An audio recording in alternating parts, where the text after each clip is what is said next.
Hey guys, it's me. Before the video starts, I just want to say I recorded the audio with my AirPods, which sounded really bad. And that's why the audio sounds garbage. But, yeah.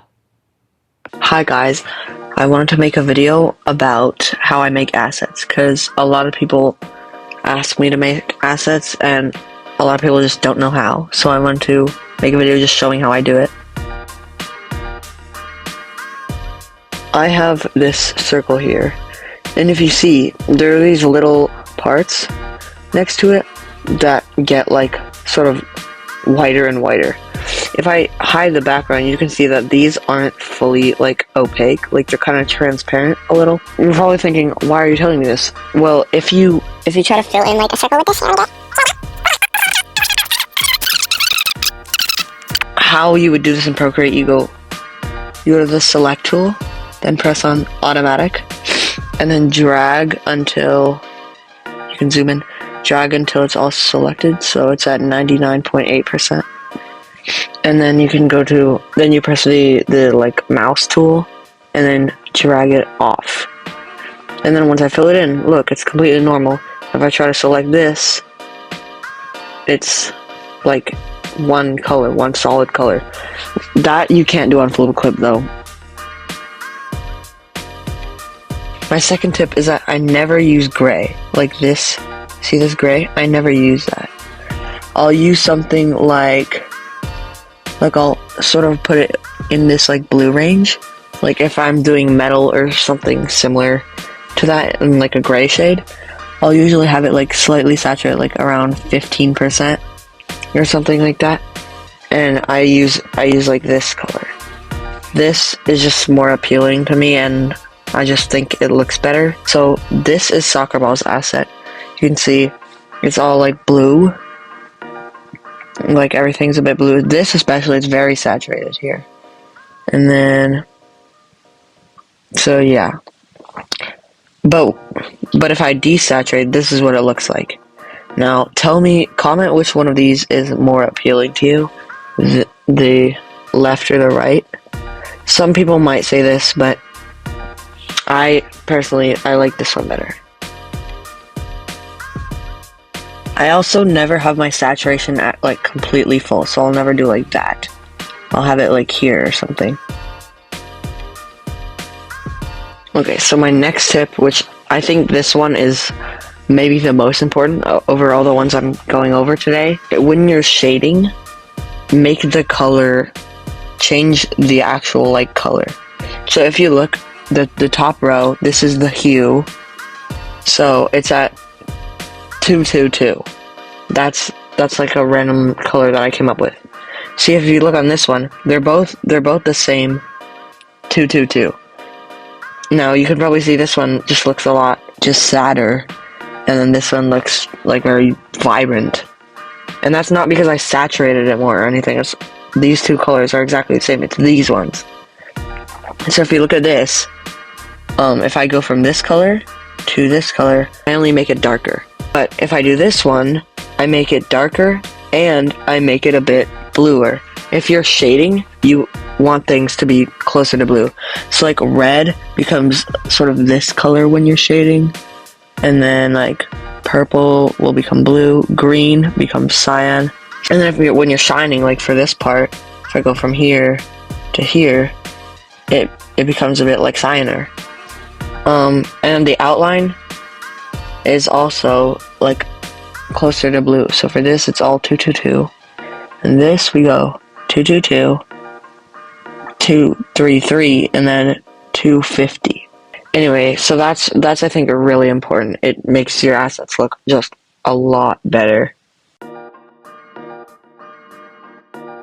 Okay, so my next rule is not everything has a shine. Some people don't add shines at all, but I see a lot of people like overusing it. So shine is this thing.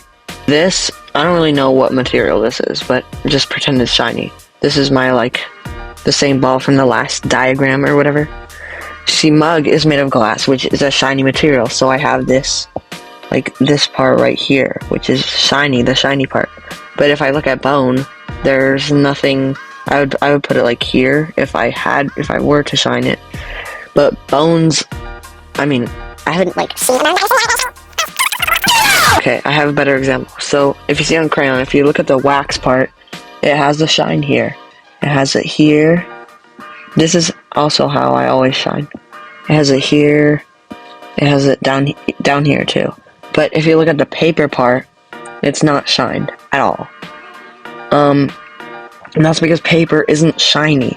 So if you're doing a material that doesn't, like, you can look at it in real life.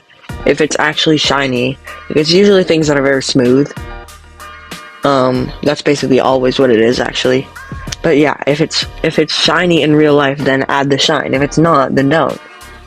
Yeah, I see a lot of people like not doing that, and it just bothers me. Okay, the next thing I'm going to talk about is people overshading. If you can't guess what that means, it's basically people shading things that aren't supposed to be shaded. So this is Folder's asset that we use in the show, that I use in the show, and you can see it's not really shaded. This part, I guess, is behind like this part, so it's darker than this color. But what I see a lot of people do for like flat characters, or like maybe the side of a cube, is this. This doesn't make any sense. So don't do this on your assets, because if you look at a flat surface, it's not like curved, so why would it have this shape? And so you just don't shade there. It's a flat surface. If the material is made of glass, then you can have like a shade like this. But Folder isn't, so I don't have that. I have it just like blank. So this is one of the only tips that I like didn't really get from just making assets and finding out what looks good. This is Folder's old asset. It says math there. I got this tip from, I think it was Bookskitball, which is a like OSC person, and it's don't add writing to your assets, which I actually think is a really good tip, because on the old Folder asset we had this math, it said math, and now I don't have that. And basically the reason is because it like distracts from the character, and I think it looks better without the math on the little like, I don't know, flap or whatever. So yeah, don't use writing on your assets. So I'm just gonna be making like a red ball because that's simple. If you need help making an asset yourself, comment, because I'll either reply or I might make a second part of this video where I make a bunch of your guys' assets, because I have fun doing it. Anyway, so I'm gonna put the saturation like around here, then get, like I talked about earlier, like a pinkish color, then go to like around here. And I always use the same brush size. I use 40% for my brush size. Okay, so I'm gonna make a circle, which I think you can do that in Flip a Clip. I'm pretty sure you can. Then clear out that like faded part. Then I duplicate the layer, fill it in, then I make it smaller like this. Okay. You don't really have to clear off like the part from here, because that's not actually a part you're gonna use. Then I select this part. And then I get a darker, and then I get the main shade color, so I'll go to like right here, then right here, and keep saturation the same. So I'll fill it in there. Then I hide this layer. Then I get like our main fill color, so I'll just use normal red, 0 hue. Fill it in. It's kind of too saturated, but that doesn't matter. And then I show this layer again. Then I have to make it smaller, rotate it, and then squash it. This is how I get my this is how I get the shine. So then I take that part off.